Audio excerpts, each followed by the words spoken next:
Friends, മൊബൈലിൽ കുത്തിയിരുന്ന നേരമാണ് ഞാൻ വയലിലോട്ടൊന്ന് ഇറങ്ങാമെന്ന് വിചാരിച്ചത്. വീട്ടിലേക്ക് ആവശ്യമുള്ള കുറച്ച് ചീര, അത് അമ്മയ്ക്ക് എന്നെക്കൊണ്ട് തന്നെ എടുപ്പിക്കണമെന്നൊരു വാശി.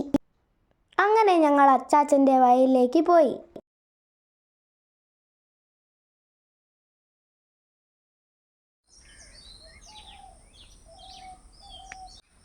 ചീര മാത്രം അച്ചാച്ചൻ്റെ കൃഷി? ചാച്ച ചീര മാത്രം കൃഷി ചെയ്യുന്നല്ലോ.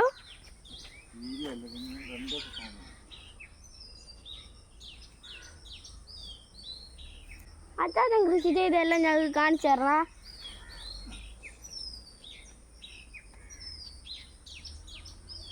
അച്ചാച്ചൻ എങ്ങനെ ഈ കമ്പെല്ലാം അടിച്ചേ?